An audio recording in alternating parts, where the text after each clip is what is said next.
초기 탐험가들이 원주민들을 정찰대와 사냥꾼으로서 고용하는 것이 아주 큰 이점이 있다는 것을 인식했던 것처럼 분석가들은 환자의 잠재력이 무의식적인 갈등을 밝히는 과정에 유용한 치료적 동맹자가 될 수 있다는 사실을 인식하기 시작하였다. 환자는 자신의 자아 능력들을 불러내어 중요한 내면의 이야기를 분석가에게 들려줌으로써 분석가로 하여금 갈등하는 정신적 욕구들과 신경증의 방어적 전략들을 보다 잘 이해할 수 있게 도와준다. 그 결과 환자와 분석가와 함께 작업할 수 있는 치료 동맹을 형성하는 기술들이 개발되었다. 채첼 그린슨을 보라. 여전히 치료는 무의식적인 것을 의식 차원으로 끌어올리는 작업으로 이해되었지만 이제는 그 과정이 환자와 분석가 사이의 전투라기보다 그 둘 사이의 협력 관계로 간주되었다. 분석 과정에 대한 두 번째 근본적인 시각의 변화는 환자와 분석가의 치료적 협력 관계 그 자체가 치료적이라는 사실이 밝혀짐으로써 시작되었다. 효율적인 정찰대로서 작업하면서 환자는 자신을 더 관찰하고 단순히 반응적이 아니라 반성적이며 자기가 필요로 하는 것을 언어로 표현함으로써 욕구의 직접적인 충족을 보류하는 하트만이 말하는 욕동 중립화와 동일한 과정, 능력을 발전시키고 곧바로 행동을 취하기보다 예상되는 결과를 고려할 수 있게끔 되었다. 자, 여기서 마지막, 잠깐 네, 머물러서 제가 말씀드리면 이 설명 자체가 써머리인데 어디에서나 어떤 개설서에는 어떤 함정이 있을 수 있는데 여기에서 스테판 미첼이 대단한 어떤 관계적 이론가예요. 관계적 이론가지만 이분이 히스토리를 지금 담아내면서 어쩌면은 자아심리학에 대한 얘기를 결론을 내리거나 자기 심리학에 대한 결론을 내리거나 하는 굉장히 주관적인 견해가 섞여 있을 수 있다는 걸 이해를 하셔야 돼요. 그러니까 이분이 보는 퍼스펙티브에서의 자아심리학이에요. 근데 이분은 자아심리학자가 아니기 때문에 조금 자아심리학자들이 생각하는 자아심리학이 아닐 수도 있다는 것을 이해를 하는 게 좋겠어요.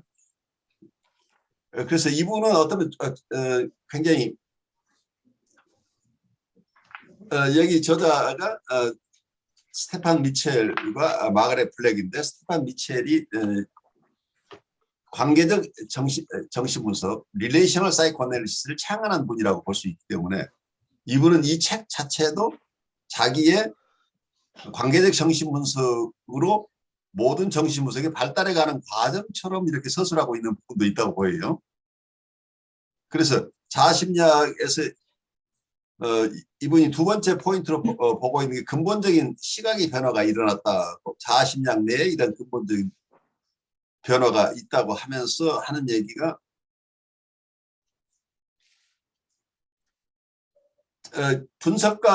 환자와 분석가의 치료적 협력 관계 그 자체가 치료적이라고 보는 것. 그러니까 치료 관계, 여기서 그 관계중심 이론이 속에 자아심리학이 관계중심 이론으로 발전하겠다고 얘기를 하는 것처럼 보이죠.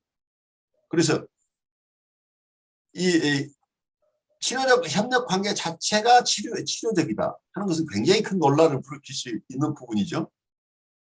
그러니까 심리 구조의 변화를 추구하는 게 자아심리학인데 여기서 자아심리학이 발달하면서 발달적 측면이 강화된 것은 맞는데 그것을 바라보는 시각 자체는 이건 관계적 정신분석가의 입장에서 바라봤다는 얘기죠.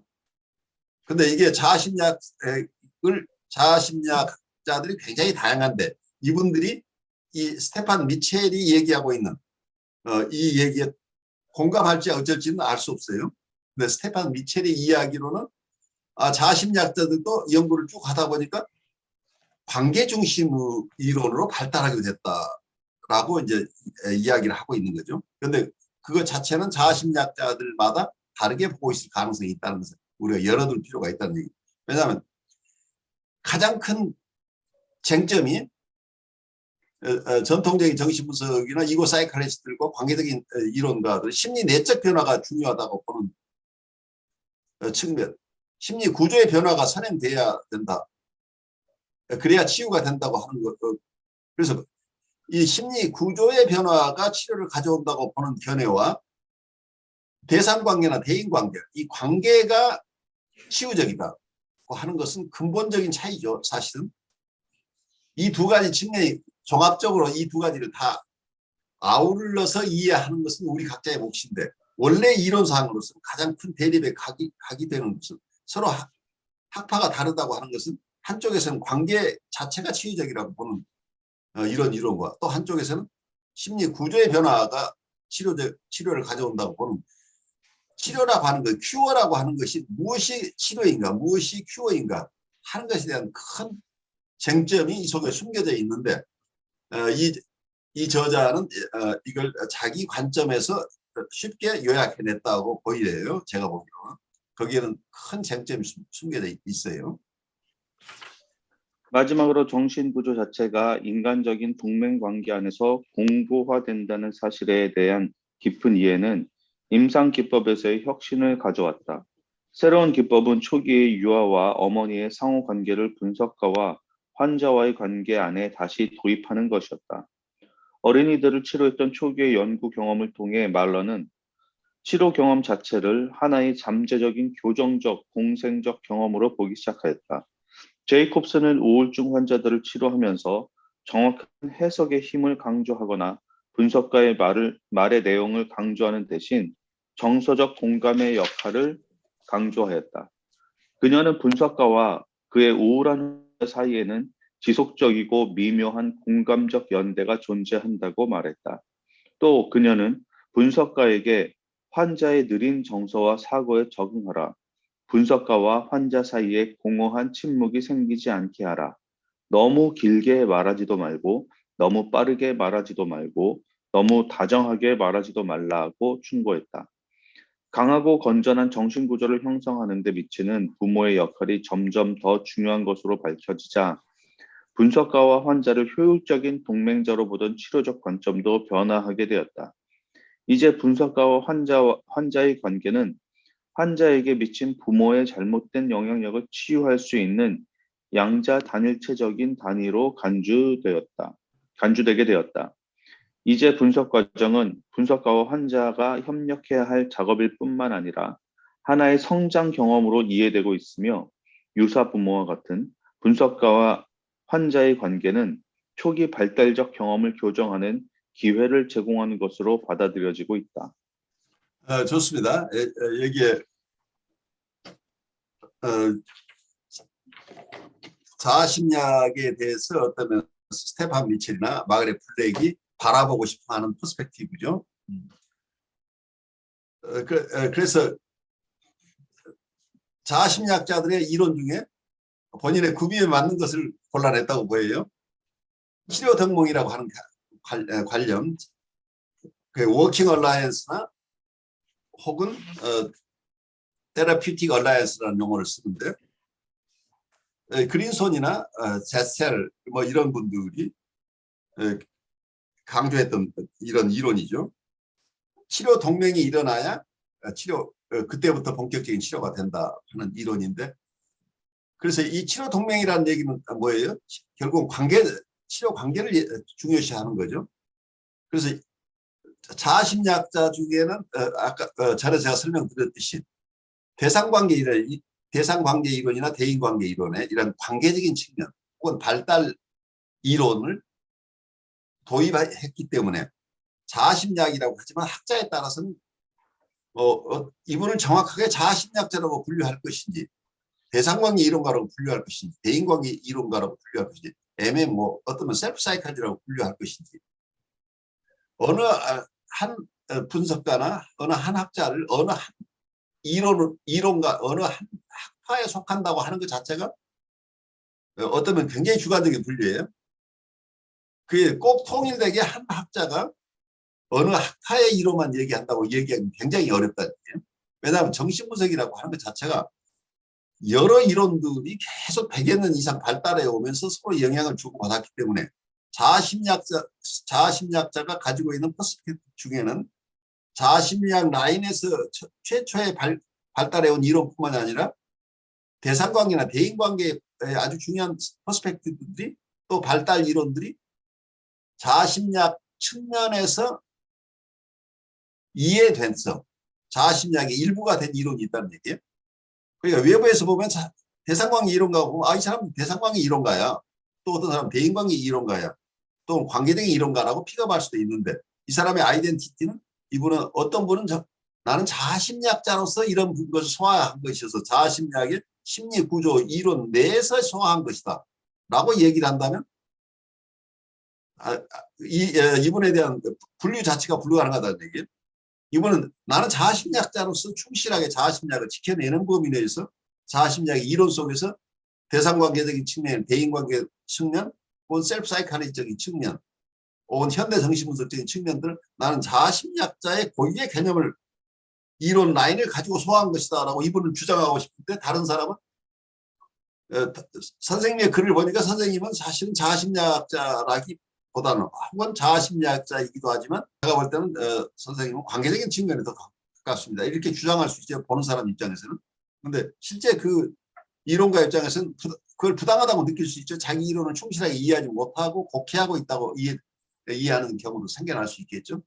그래서 어느 역사적인 하나의 인물에 대한 평가는 굉장히 주관적이라는 걸 우리가 이해를 해야 돼요. 그분 안에는 사실은 그분 안에 여러 측면의 이론들이 녹아있기 때문에 이분이 한 얘기는 이분은 자아심리학자니까 이분의 얘기는 다 자아심리학의 이야기다라고 얘기할 수 없다는 얘기죠. 그래서 어느 학파로 어느 한 사람이 가지고 있는 이론이나 임상을 이해한다는 자체가 그거 자체가 무리라고 생각이 돼요. 그래서 저는 이것을 여러 이론들을 통합적으로 결국 우리가 가져갈 수밖에 없고 내가 프로이디언이라고 하는 말도 맞고 내가 클라이니언 이론가라고 하는 것도 틀리다고 얘기할 수 없고 모던 사이코애널리스트라고 하는 것 자체도 이걸 서로 익스클루시브하게 볼 게 아니라 통합적으로 정신분석의 큰 틀 안에서 여러 라인의 이론들을 각자 소화해서 자기 나름대로의 자기에게 가장 적합한 이론을 각자 가지고 있을 가능성이 있죠. 근데 나는 셀프 사이칼리지를 공부했기 때문에 나는 셀프 사이칼리스트라고 우긴다면 그거 자체가 이분의 임상이나 혹은 인간에 대한 이해의 폭을 좁히는 결과가 될 수도 있을 것이다. 이런 생각이 들어요. 오늘 이 여러 가지 얘기들을 특히 이 저자가 종합적으로 하고 있는 얘기를 들으면서 여러분에게는 어떤 생각이 드는지 우리 자연스럽게 나누는 시간 갖죠. 자아심리학에서 이제 본능보다는 방어하는 것을 이렇게 살펴봄으로써 이제 그쪽으로 포인트를 많이 뒀다고 하는데 좀 생각이 드는 게 방어 기제에 대한 분석이 어떻게 치료로 이어지는 것일까? 결국은 이들의 이들을 인식하거나 또는 그걸 충족해야지만 되지 않을까? 내가 어떻게 방어하는지 알고 있는 것만으로 구조 변화가 있을까? 이런 의문이 좀 들었었습니다. 네, 좋아요. 그러니까 그 부분이 테크니컬하게 본다면 바로 우리가 이드의 내용을 안다고 하는 게 어떨 때는 와일드 어널리시스가 될 가능성이 있어요. 그러니까 누구나가 성적 본능이나 공격적인 본능이 있다는 이런 초보적인 이론만 가지고 구체적 어떤 사례가 있을 때 당신의 성적 본능이다, 공격적인 본능이다 이렇게 얘기하기 쉬운데 구체적으로 이 사람에게 어떤 일들이 일어나고 있는지를 깊이 살피기는 굉장히 어려운데 테크니컬하게는 이분의 억압이나 혹은 어떤 리액션 포메이션이나 서블리메이션이나 아니면 분열 기제를 사용하고 있다 할지 또 이상화나 평가 전환 이런 여러 가지 방어 기제는 조금 더 어떤 면에서 깊이 억압되어 있는 내용보다는 그 방어하는 의식과 무의식의 영역에서 어떤 방어는 의식적인 것도 있지만 좀 더 의식에 가까운 방어 활동들이 일어날 수 있는 우리가 좀 더 인식하기 쉬운 것 같아요. 방어 기제 자체는. 그렇기 때문에 방어 기제를 이해한다고 하는 거 그 사실만 이해하는 게 아니라 그게 억압되어 있는 어떤 게 있다면 방어 기제를 이해함으로써 그 속에 무엇이 있다는 통찰이 있게 된, 결국은 도달하는 것은 프로이드식으로 원본능에 도달한다고 얘기할 수 있겠죠. 그렇지만 그 과정을 이런 방어 기제를 거치지 않고 다이렉트로 내가 무슨 통찰을 가지고 바로 이 사람의 어떤 측면, 원본능적인 측면을 설명한다고 하는 것이 어떤 경우에는 지나친 분석, 와일드 어널리시스 같이 돼버릴 수도 있다고 하는 거죠. 조금 인내롭게 이 사람의 현실적으로 이분이 실제 삶 속에서 드러내고 있는 의식적이거나 무의식적인 여러 다양한 특히 무의식적인 방어들을 잘 이해하면 그 속에 억압되어 있는 것들이 무엇인가 하는 것을 보기가 더 쉽다 하는 이런 측면도 있지 않나 싶어요. 그래서 결국 이 방어 기제가 목적이 아니라 방어 기제를 잘 이해함으로써 이분의 억압되어 있는 어떤 소망이나 욕동을 이해하고 그중에 어떤 것들은 만족시켜야 이분이 스스로 만족이 필요한 부분이 있고 또 하나는 이 방어를 오히려 더 강화해 줘야 될 부분도 있기 때문에 여기에 타협형성이라는 개념이 있죠. 프로이드의 컴프로마이스 포지션. 우리는 욕동을 가지고 있지만 프로이드가 봤던 것은 이 욕동 그대로가 다 만족시켜서는 사회적으로 용납되지 못하는데 어떤 범위까지는 사회적으로 용인되는 부분과 사회적으로 용인되지 않는 부분이 있기 때문에 우리는 어떤 행동이나 거의 타협형성이라는 측면에서 봐야 된다는 얘기죠. 욕동의 충족과 또 한쪽에서는 방어가 항상 이 두 가지 측면이 타협을 한 결과가 어떤 의식작용이나 어떤 행동으로 드러날 것이다 라고 보는 거죠. 그래서 복합적인 심리적인 활동들을 보완하기 위해서는 디펜스라는 부분을 눈여겨볼 필요가 있다. 테크니컬하게 하는 것이 아마 초기에 이고 사이칼리스트들이 봤던 견해인 것처럼 보여요.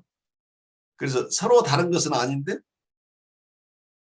이분 만나자마자 당신의 원본능은 어떻습니다라고 이해한다고 한다면 공감을 이루기도 어려운데 어떤 방어를 하고 있는 모습이 여러 개 드러났을 때 그 얘기를 계속하다 보면 어떤 면에서는 이분 안에 처음에 이 방어가 여러 모습으로 드러나는 것을 임상적으로 서로 그 통찰을 나누다 보면 그 안에 어떤 게 억압되어 있는 게 무엇이고 자기의 메모리하고 연결이 되는 게 자연스럽게 갈 수 있는데 처음부터 보자마자 신통력이 있는 것처럼 이 방어 기제하고 상관없이 당신에게는 이런 원본능에 문제가 있습니다라고 다이렉트로 얘기해 줄 수 있다는 게. 그래서 프로이드의 초기 저작을 보면 어쩔 때는 그냥 하루에 만났던 사람하고 얘기를 하면서도 거기가 아주 깊은 통찰들을 얘기를 하고 무엇이 당신에게 어떤 것이다라고 쉽게 바로 접근하는 예들을 보는데 이게 이제 어떤 신통력이 있어 보이지만 그게 엄청나게 실패할 수도 있는 것이라고 보여요. 그래서 이게 와일드 어널리시스로 갈 수 있지 않나 싶어요. 그래서 이런 정신분석을 조금 인내롭게 그 대상의 구체적인 모습을 바라보는데 이 디펜스 어널리시스는 굉장히 중요하다고 보여요. 그래서 자아심리학의 굉장히 중요한 영역이 디펜스 어널리시스 혹은 리시스턴트 어널리시스, 저항 분석이라고 하는 것은 실제 임상에서 굉장히 중요하다고 보여요. 우리가 빨리 결론을 내려고 하는 것보다는 디펜스 어널리시스가 되다 보면 이 내담자 스스로도 자기의 이런 측면 저런 측면이 쭉 쌓이다 보면 나중에 자기한테 억압되어 있는 것을 자기 스스로도 부인할 수 없을 만큼 명백해진다. 그런데 갑작스럽게 당신은 당신 부모에 대한 어떤 에더퍼스 컴플렉스 때문에 이렇습니다라고 바로 해석 들어가 버리면 어디 소설에서 읽은 것 같은데 선생님 정말 그런 게 있어요? 난 잘 모르겠는데요. 이런 결과가 올 수 있지 않을까요? 방어 기제가 다루어지지 않으면 그 내담자가 그 원본능을 수용하기가 참 힘들겠다는 생각이 들어요. 그렇죠. 그게 목적이 그게 돼야 되는 건데 사실. 납득이 충분히 돼야 해석의 효력이 있잖아요. 그래서 상대방은 이해하지 못하는 해석을 멋지게 해줬다. 이게 맞아요. 근데 근본적으로 프로이드 이론에 의하면 성적 본능과 공격적 본능 얘기 빼고 없잖아요. 네. 그 첫날 통찰을 준다고 해서 이 사람이 낫느냐 얘기.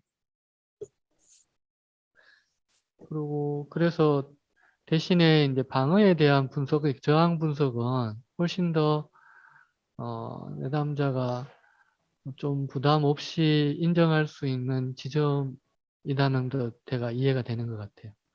네. 그렇죠. 그건 굉장히 합리적으로 서로 이해가 공감대를 이룰 수 있는 부분들이 나오는 거죠.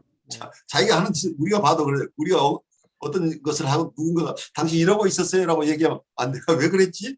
하고 자기도 의아한 경우들 우리가 경험하잖아요.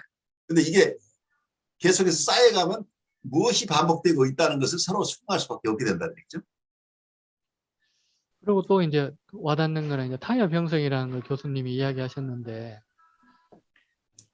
무조건 방어를 다 해제하고, 보게 하는 것만이, 그게 최선의 도움 또는 그 사람에게 통찰이 되지 않을 수도 있겠다라는 생각을 좀 수긍이 되는 것 같습니다.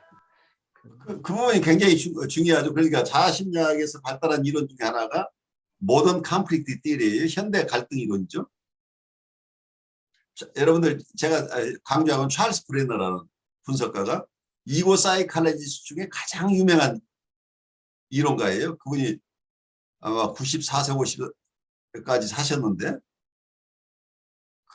그분이 초기에는 아주 철저한 자아심리학자인데 마지막에 가서는 마음의 3종 구조 이론을 폐기시켰어요.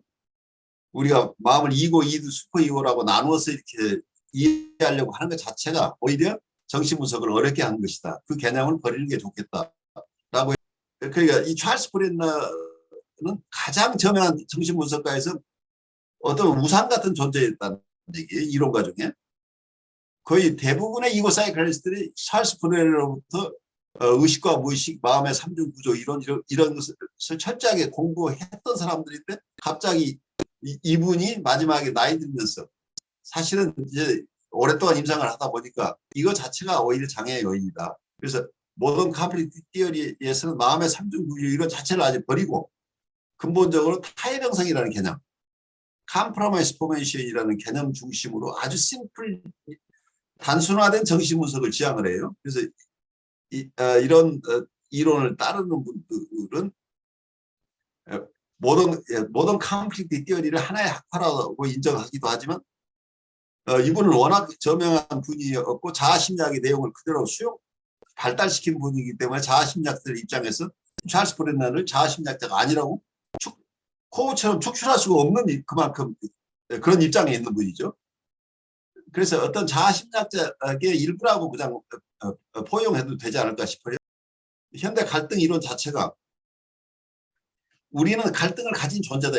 그러니까 이전까지는 우리는 갈등을 없애는 것 중심으로 갈등을 해소하는 것이 정신분석인 것처럼 생각하는 이론인데 이 찰스 브레너는 우리는 마음의 갈등은 구조적인 것이기 때문에 갈등을 없애려고 하는 노력 자체가 무익한 것이다. 어쩌면 해로운 것이다.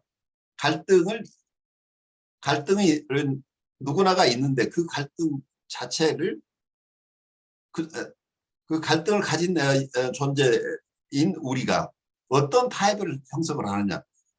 많은 분들이 어린 시절에 가졌던 방어 방법을 놓지 않고 계속해서 성인이 돼서 사용하는 경우. 그래서 지나치게 방어 중심으로 살게 되면 욕동만족이라고 하는 것은 다른 쪽에서 얘기를 한다면 자기의 트루 셀프를 살지를 못한다는 얘기죠. 대인관계나 이런 측면에서 관계적인 이런 측면에서 그러니까 휴머니스틱 사이콜로지스트로 본다면 우리의 트루 셀프를 살아야 되는데 방어 중심으로 산다는 것은 세상 사람들의 이목에 맞는 것, 세상 사람이 수용하는 범위 내에서 우리의 욕동을 억압하는 거잖아요. 그래서 지나친 방어 중심보다는 이 현대 갈등 이론 속에서는 최소한의 방어 그리고 최대한의 욕동 만족이라는 이런 캐치프레이즈가 있어요. 최소한의 방어를 하면서 최대한 욕동 만족을 한다는 이런 개념인데 이게 목사님들은 이게 좀 거북스럽게 들릴 수 있는 거죠. 욕동 만족을 시킨다니 무슨 정신분석에서 욕동 만족을 최대한 시킨다고 하는 것 자체가 오해를 받을 수 있는데 그 얘기를 저는 휴머니스틱 사이코칼러지 속에서 휴머니스틱 사이코애널리시스나 이런 쪽에서 본다고 한다면 욕동 만족이라고 하는 것을 성적 욕동이나 공격적인 만족이라 공격적인 욕동의 만족이라기보다는 캐런 호나이식으로 얘기하는 캐런 호나이는 우리의 욕동은 성적 욕동이나 공격적인 욕동이 본질적인 것이 아니고 자기를 실현하고자 하는 욕동이다.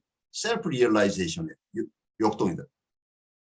그러니까 자기를 최대한 자기의 원래 모습대로 살고자 하는 이 욕동을 그래 트루 셀프를 실현하고 싶어 하는 욕동 이게 어떤 면에서는 욕동 만족이라고 조금 바꿔서 얘기를 한다면 우리가 거부감이 되는 욕동이라고 하는 성적 공격적 욕동만 있는 것처럼 느껴지는 그 부분을 좀 떠나서 좀 중립화하기 위해서 캐런 호나이가 얘기하는 어떤 drive for self-realization 혹은 self-actualization의 개념으로 가져오면은 자기 실현하고자 하는 것을 최대한 자기 실현을 하는데 사회적으로 용납되기 위해서는 방어가 필요한 내가 하고 싶은 것만 다 하면 사회가 용납이 안 되는 부분이 있어요. 그래서 사회하고 타협형성이 적절하게 일어나는 게 최소한의 디펜스는 필요하다는 거예요.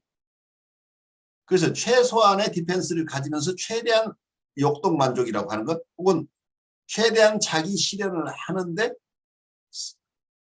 최소한의 방어만을 사용할 수 있다고 한다면 건강한 사람이다. 이런 개념을 가지고 있는 거죠. 그래서 찰스 브레너의 얘기를 그대로 하자면 최소한의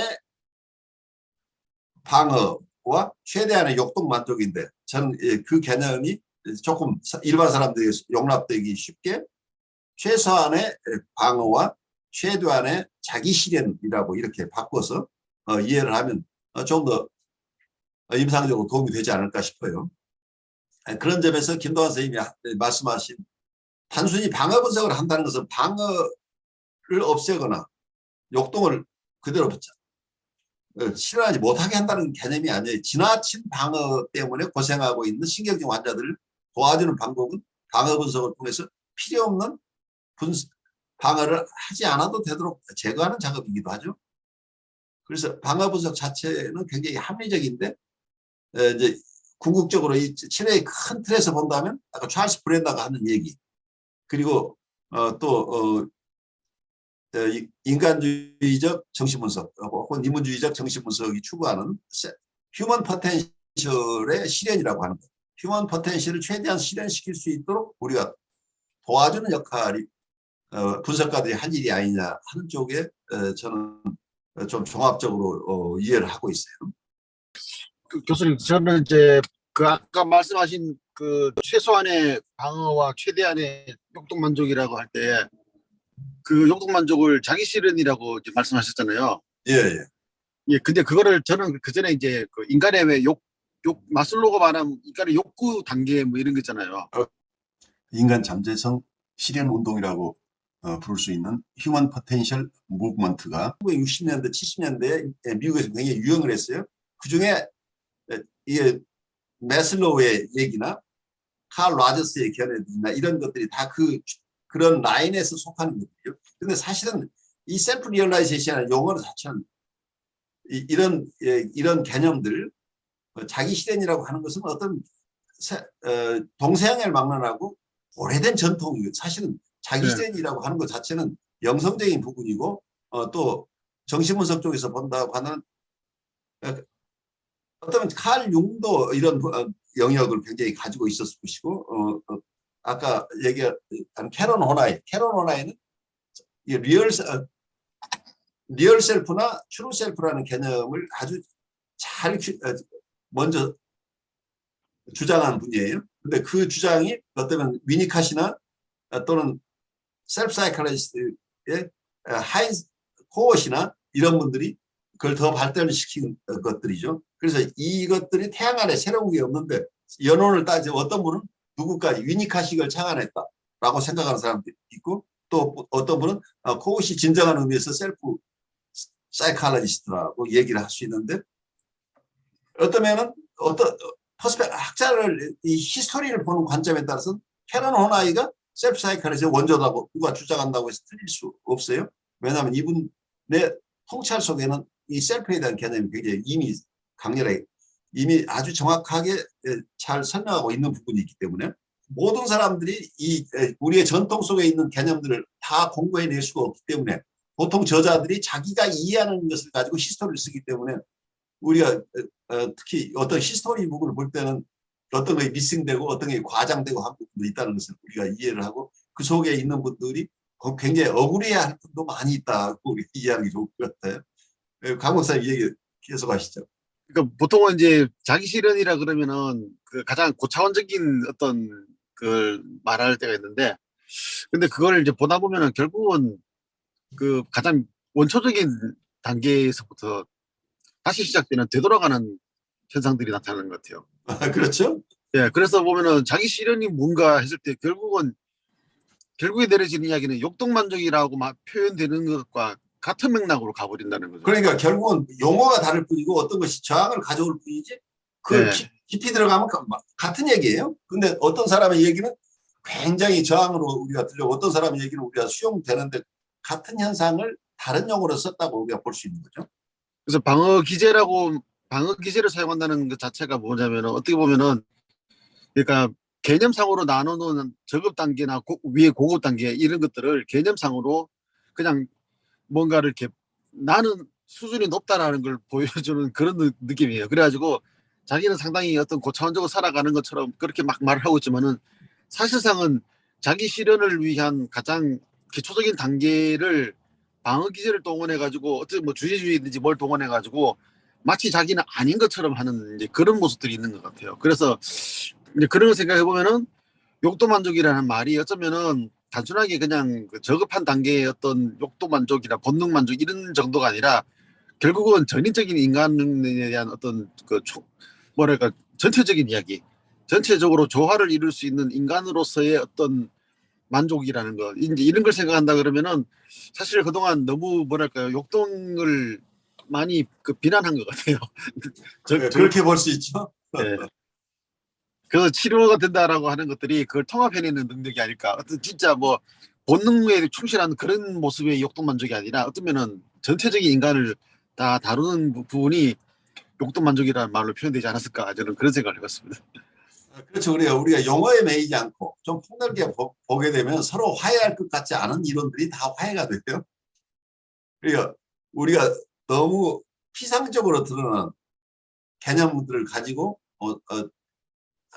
다른 점만 볼 게 아니고 이분들이 깊이 본질적으로 얘기하는 게 무엇인가 하는 측면에 가게 되면 분석가들 얘기, 여러 학파들의 얘기가 굉장히 다르게 처음에 시작이 되지만 궁극적으로 임상에 가게 되면 거의 다 같은 임상으로 나오는 이유가 그것 때문이에요. 인간을 바라보는 퍼스펙티브가 다를 뿐이지 깊이 들어가면 같은 인간을 이해하려고 하는 여러 다양한 시도라고 얘기할 수 있겠죠.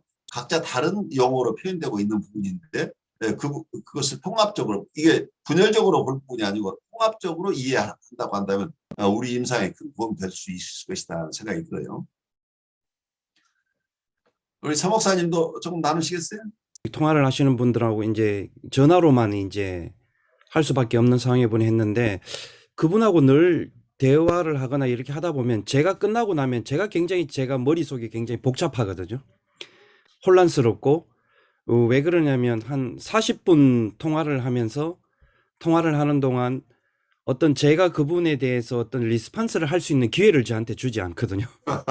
그런 분이 많이 일방적으로 자기가 가지고 있는 말을 저한테 전화 와서 쏟아 놓으면 그 쏟아 놓는 속에서 어떤 늘 반복되는 저한테 오는 메시지가 뭐냐면 그 사람하고 그분과 얽혀 있는 관계 속에서 상대에 대한 어떤 무시함이 있는 것 같고요.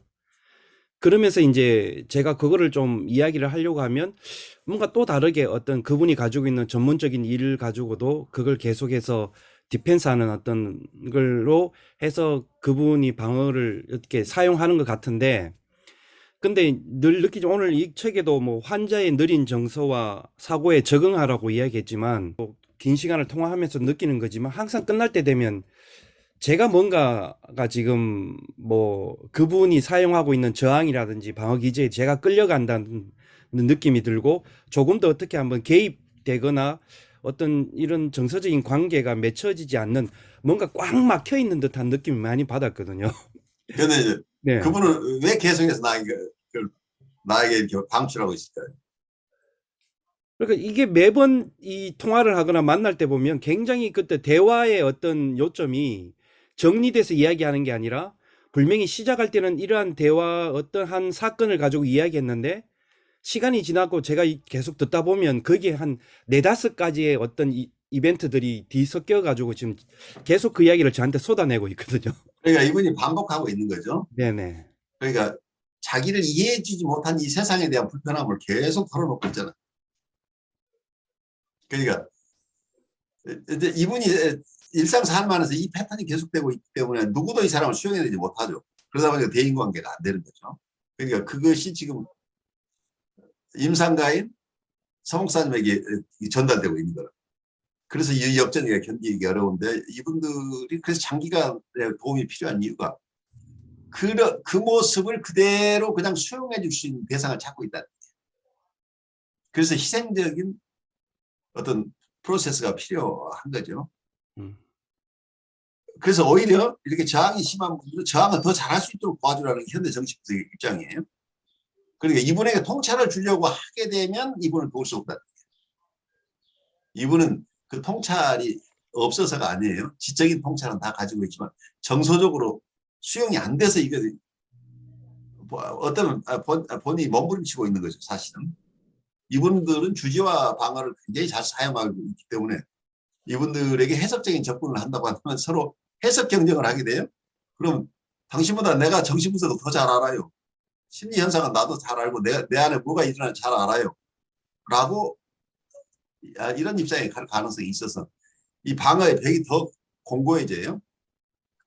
그래서 그렇게밖에 지금 답답한 심정을 쏟아낼 수 없는데 아무도 이걸 수용하지 않는 어느 누군가가 참으로 진정으로 자기 얘기를 잘 들어주고 오히려 그 얘기를 더 잘할 수 있도록 그때 참 답답하셔서 그 얘기 그때 답답했던 심정을 조금 더 자세하게 설명해 주시겠어요? 라고 오히려 격려해 주다. 그게 조이닝 기법이에요. 조이닝 기법. 그래서 충분하게 이분들은 그 기간이 필요하다. 그래서 어떤 면 공생 기간이 필요하다. 심바이오시스 나를 있는 그대로 수용해주는 어떤 대상을 만난 경험이 이 사람은 없어서 평생을 이걸 반복하고 있다. 그래서 그 심바이오시스를 경험을 충분하게 제공하지 못했던 꼭 그 어머니가 의도적이거나 능력이 없어서라기보다는 이분하고 맞지 않아서 서로 기질적으로 맞지 않아서 이런 결과가 올 수도 있어요. 그러니까 그 원인은 알 수 없지만 이분은 실제 이 결핍이 있는 거예요. 이 결핍 상황, 심바이오시스 체험이 없는 이분이 나를 통해서 심바이오시스를 체험해야 되기 때문에 그 과정 속에서 심바이오시스가 돼준다고 하는 것은 얘가 내 젖을 다 먹어버리는 정도가 아니라 내가 가진 거 다 뺏어가도 꼼짝도 못하는 게 어머니잖아요. 그러니까 이분의 이용 대상이 돼줘야 된다는 게 그러니까 아이들의 입장에서는 심바이오시스 대상은 독립된 인격이 아니라 자기가 필요하면 항상 쓸 수 있고 자기가 원하는 거 다 해주는 이런 대상이라고 느끼는 거죠. 근데 어린 시절에 심바이오시스가 아니라 근데 이분은 평생 그걸 반복하고 싶어 하는데 정서적으로는 이분을 다 수용해 주되 어떤 분석의 틀 안에서 그 틀을 깨뜨리지 말라고 하는 게 현실적으로 이 사람을 도우려고 하지 말라. 그러면 내가 옴니포턴트한 어떤 이분의 어떤 생각만으로 모든 걸 이루고 싶어하는 유아적인 소망을 또 더 그분에게 그런 모습이 더 심화되게 만들어버린다. 그래서 이분에게 노라고 하는 어머니이긴 하지만 버리지 않는 어머니. 그래서 good enough mother이 중요하다. 전능한 엄마가 아니라 정서적으로는 충분하게 수용해주되 세상에 룰에 안 되는 것은 안 되는 거야. 라고 맞서줄 수 있는 엄마가 돼준다는 게 쉽지 않죠. 이분들은 계속해서 경계를 허물고 싶어 하는데 내가 경계를 허무는 것은 허락하지 않으면서도 그 경계를 허물지 않는 범위 내에서는 정서적으로 충분히 안아주고 공감해주는 이런 입장을 취해야 되는데 그게 테크닉이 제일 어려워요. 제일 어려운 내담자들이죠. 전혀 안 맞는데 저한테만 와서 그 얘기를 하더라고요. 그러니까 예를 들면 성도로서의 어떤 거는 하지 않고, 어, 목사의 직무에 대해서만 얘기를 하더라고요. 그래서 제가 너무 황당해갖고, 이제 그 항변을 했죠. 근데 전혀 안 먹혀요. 전혀 안 먹히죠. 그 합리적인 얘기를 하면 이분들 뒤집어져요. 그래서 저도 좀 이렇게 얘기를 했는데 그때 이제 들은 생각이 시편의 그 귀머거리 독사라는 말씀이 떠오르더라고요. 이야, 진짜 이 귀머거리 독사 같은 사람이다. 어떻게 이렇게 전혀 공감 능력이 없어요. 그래서 제가 좀 며칠 동안 굉장히 힘들었거든요. 이거를 어떻게 보면은 예, 좀 뭐라 그럴까요? 좀 이 목회를 하는데 보람도 없고 이걸 해나가야 되는 건가 계속? 어떤 그런 생각? 그래요. 그 굉장히 어려운 정서들 느끼시죠? 그런 분들이 꼭 있더라고요. 근데 어쩌면은 요즘 상담에 오시는 분의 태반이라고 봐야 돼요. 근데 그걸 우리가 인식하지 않고 있을 뿐이에요. 우리 이은숙 선생님께서 우리 도움 말씀 좀 주시면 좋겠어요. 현장에서 그 많은 분들을 보고 계시니까. 그 강 선생님께서 고민하시는 게 제가 좀 잘 파악을 못해서 자기 얘기만 하더라 그 소리죠. 저는 지금 거의 7년 가까운 시간을 만나고 있는 환자분이 계신데 한 3년을 혼자 떠들었어요. 거의. 사실 저는 정신분석이 어떻게 하는 건지 잘 모른 채 그분을 만났고 그냥 자기 얘기를 듣지 않으면 전혀 의사소통이 안 되기 때문에 제가 코멘트를 하려고 잠깐 끊어서 얘기를 하고 나면 제 얘기를 듣는 척 많은 척하고 다시 조금 전에 끊기 전 그 얘기를 다시 돌아가서 시작해요. 그러니까 이제 제 얘기가 스킵되는 일이 종종 있었죠. 근데 이제 최근에는 조용히 듣습니다. 놀라운 기적이 조용히 듣습니다. 들을 수 있을 만큼의 인내심을 보입니다. 그 대단한 변화죠. 이게 어쩌면 우리가 지난 시간에 얘기했던 트랜스포메이션이라는 거죠. 인격의 변화가 생기는 거죠. 전혀 들을 수 없고 자기 얘기를 쏟아내는 것 이외에는 어떤 능력도 없던 사람이 다른 사람의 얘기를 들을 수 있는 힘이 생겼다고 하는 건 큰 변화죠. 이분이 가지고 있지 않던 기능이 새로 발달한 거잖아요. 그래서 근데 사실은 이게 제가 정신분석을 했다라기보다 어떻게 해야 될지 몰라서 그냥 그 사람하고 쫓아간 거예요. 그렇죠. 그게 네. 내담자 중심의 상담을 하신 거예요. 그러니까 무슨 기법이 필요한 거 아니에요. 여러분 마음대로 하겠다고 하는 그것에서 벗어나서 저분이 허용하는 범위까지만 내가 도움이 되는 쪽에서 그분을 따라가는 거. 그래서 상담자 중심의 상담이면 내담자 중심의 상담이라는 게 이제 이런 거죠. 내담자에게 도움이 되는 것이 아니면 내가 스탑해야 돼요. 근데 내가 오기로 내가 하려고 내가 저 사람을 꼭 고쳐주겠다고 나서는 순간에 이분의 팔을 비틀거나 다리를 비틀거나 내가 그러고 있기 때문에 그 사람은 나하고 더 이상 뭘 할 수가 없는 거죠. 근데 그분의 장점은 1년에 결석이 10손가락에 들어가지도 않아요. 정말 그렇게 열심히 오셨어요. 근데 이제 그분은 그래서 꼭 온다.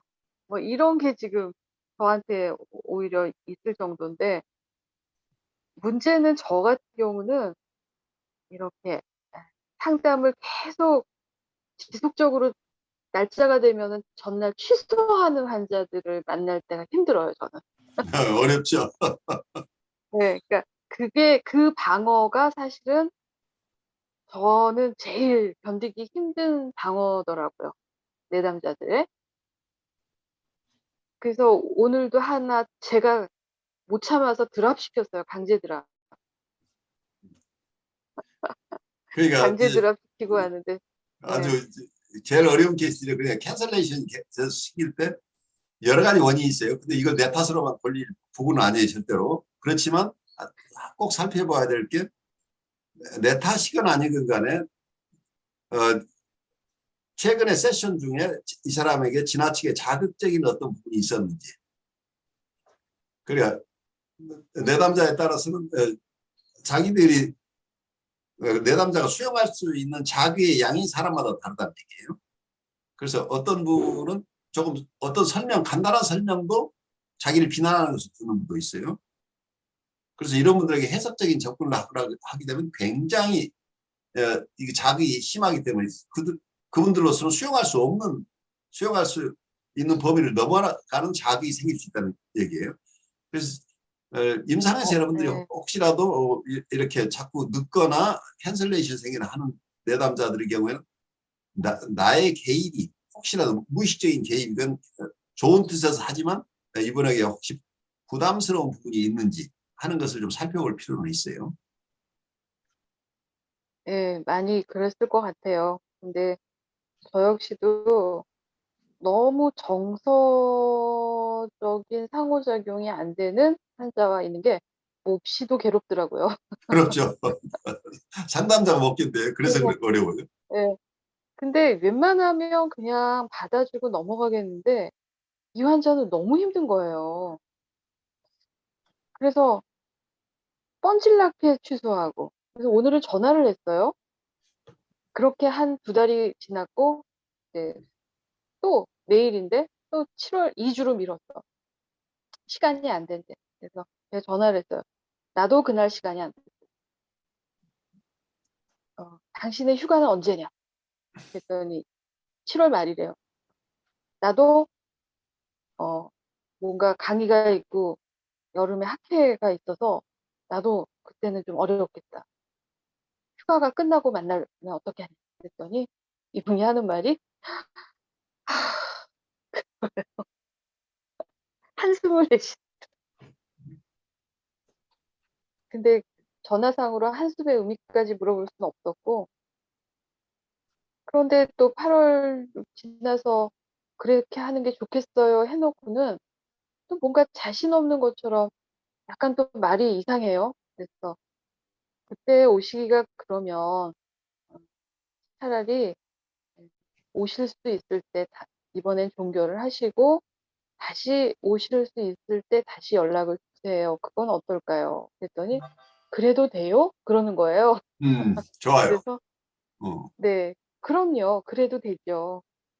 여름 지나고 좀 찬바람 불고 그때 연락을 다시 해서 만나는 방법도 있다. 그랬더니 그럼 그렇게 하겠습니다. 그리고 아주 명쾌하게 예, 빠이빠이 했어요. 아주 근데 적절한 개입을 하셨다고 보여요. 이런 분들은 놓아줘야 돼요. 그러니까 내가 음, 붙드는 것 자체가 도움이 안 된다. 차라리. 그래서 도무지 저도 못 견디겠고 이 역전이가 뭐냐 싶어갖고 미치게 못 견디겠는 거예요. 별일이네 오늘은. 근데 그래갖고 그분도 와서 상담에 오긴 와야 되겠는데 오늘 미치게 못 견디겠다는 이 정서가 이 예, 사람한테 있는 거죠. 예, 그런 것 같더라고요. 그래서 제가 그냥 그렇게 오시기가 애매하면 날짜하고 시간이 그러면 그렇게 하시는 게 어때요? 그랬더니 그래도 돼요? 하고 너무 반색을 하시더라고요. 기다렸다는 듯이. 그래서 어쩌면은 잘 이별을 하는 게 오히려 그 사람이 나중에 돌아올 수 있는 길인데 우리가 무리하게 그러게 붙잡고 있으면 말입니다. 오히려 도움이 안 되는 거죠. 나도 계속 봐도 되고 이 사람의 정서가 나한테 계속 오염돼 들어오니까. 그러면서 내가 생산적이 되지 않으면서 또 이분에게 도움도 안 되는 경우 같으면 차라리 어떤 면에서는 이분들이 무한정 참아주는 대상이 꼭 필요한 것은 아니죠. 노라고 할 수 있는 대상도 필요하다. 우리 엄마가 항상 무조건 다 받아주는 게 아니라는 것도 이해해야 되죠. 그러니까 참 고민을 많이 했어요. 그래, 이게 참 그래서 안 되는구나. 미치겠다. 이 환자 진짜 내가 만나는 환자 중에 최악이다. 이러고서는 머리를 싸매고 있었는데 이래도 안 통하고 저래도 안 통하고 그 벽하고 있는 것 같은 느낌인 거죠. 그래서 이제 어, 잘 모르다가 오늘 이제 이렇게 하고 나니까 무슨 생각이 드냐면 이 사람은 거절할 수 있을 만큼의 힘이 있는 사람이 아니었어. 그렇죠. 노라고 할 수 있는 네. 능력이 없죠, 이 사람이. 그래서 자기는 굉장히 네, 네, 죽을 그렇습니다. 지경인데 근데 이제 꼼짝 못하고 네. 딸려온 거죠. 예, 그런 것 같아요. 그래서 오기 싫은데 어떻게든 핑계 대고 지금 그러고 있는 거였는데 선생님이 이렇게 얘기를 해 주니까 아주 반색을 하고 간 거예요. 그러니까 어쩌면 이 사람의 정서에 내가 공감해 준 거죠. 이분들에게 조잉이나 미러잉 하는 방법이 각각 달라요. 이거 심타닉하게 선생님 그러시니까 선생님 뜻을 존중한다로 해서 이거 심타닉하게 갔는데 어떤 환자들이 억세이 진짜 심한 환자의 경우에는 당신은 그렇게 바쁘죠? 사실은 나도 바빠 당신같이 그렇게 부정기적으로 오는 걸 내가 도울 만큼 한가하지가 않아요. 그래서 오시지 마세요. 라고 하는 기법도 있어요. 이거 디스타닉한 어떤 조이닝 혹은 미러잉 기법이죠. 이거 디스타닉 미러잉 기법이 어떤 때는 이게 특효약인 경우도 있어요. 그러니까 이게 인터벤션 방법이 여러 가지라 현대 정신분석을 볼 때는. 그러니까 이거 심타닉하게 그분이 정서가 상하지 않도록 해야 될 대상도 있고 어떤 경우에는 오히려 이 사람이 나한테 보이고 있는 어그레션보다 더 큰 어그레션으로 당신 나 싫어서 그러는 거지 난 사실은 당신 더 싫어 오지 마세요 라고 했을 때 그렇게 오히려 이분이 자기 정서를 이해한다고 느낀다. 아하. 그래서 제가 오늘 이분하고 이렇게 하고 났는데 속이 시원한 거예요. 속이 시원한 "어유 잘 됐다." 이러면서. 그래서 '이게 뭐지?' 그래서 제가 몰랐는데 그 무의식을 하나 정도 소화를 시켜낸 것 같다라는 어떤 면에서는 어렴풋한 표현은 그렇게 했지만 네. 이분에게 내가 한 것은 약간의 이거 디스타닉한 미러잉을 한 거예요. 당신 정말 오기 싫지? 사실은 나도 싫어. 안 왔으면 좋겠어라고 지금 정서적인 커뮤니티 일어난 거예요. 그러니까 그렇죠. 그렇게 말은 못 했지만 그렇게 근데 말은 이제 내가 의식적으로는 굉장히 이거 예예예. 한 예예. 것으로 했지만 정서적으로는 저도 좀 거부적으로 그래 처음으로 무의식적으로는 거부적인 이해를 내친 예. 거예요. 너 그렇죠. 힘들게 하지 말고 너 안 왔으면 좋겠어. 너 정말 꼭 오고 싶을 때 얘기해라고 끝났잖아요. 근데 그것이 그렇죠. 오히려 이 사람한테는 자기 정서를 이해해 주는 대상으로 오히려 이해될 수 있다는. 그게 공감이 꼭 기분 좋은 공감만 있는 게 아니고 자기한테 기분 나쁘게 들리지만 선생님도 진짜 화가 났네. 선생님은 화낼 줄 모르는 사람일 줄 알았는데 그럼 내 불편한 것도 선생님도 아시겠네? 라고 이해할 수도 있다는 거예요. 정서적으로 무의식 중에. 그래서 꼭 기분 좋은 대상만 돼줘야 되는 것은 아니에요. 그래서 우리가 너무 호흡적인 접근만 가지고 안 되는 경우에는 어그레션을 우리가 사용할 수도 있어야 된다. 아까 그 강 선생님께서 이렇게 만나셨던 들어주셨다던 그분 신도 분이신가요? 그래서 저는 그 강 선생님의 심정이 대략 좀 공감이 돼요, 대견하게. 그다음에 또 하나 치료 동맹이라는 말이 여기 나와 있고 제가 앞쪽에 글은 잘 못 읽어서 모르지만 우리가 정신분석하면서 이 치료 동맹이란 말을 참 많이 쓰잖아요. 예. 근데 임상에서 이제 내담자와 상담자가 이렇게 앉아 있어서 이야기를 상호 주고받으면서 흘러가는 그 분위기와 양상 또 거기에 묘하게 흐르는 어떤 정서적인 그 뉘앙스나 뭐 이런 게 이게 케이스마다 다르거든요. 근데 제가 말한 그 7년 돼 간다는 환자와는 제가 이제 치료 동맹의 관계가 되고 있는 것 같아요, 이제. 그래서 그래요. 이 관 근데 예. 그 관계가 보통 치료동맹은 유라티콘 환자는 처음부터 치료동맹을 맺을 능력이 있는데 보드라인 환자들은 치료동맹 능력이 없어요. 그래서 시간이 가면서 점차적으로 빌드업 된다고 이렇게 이해하시는 지금 이윤수 선생님이 통찰에 맞을 거예요. 혹시 우리 김태경 목사님 잠깐 말씀하시겠어요? 아니면 우리 다음 시간에 얘기할까요? 김태경 목사님 오늘 수고하셨는데 남은 생각 잠깐 나누시죠.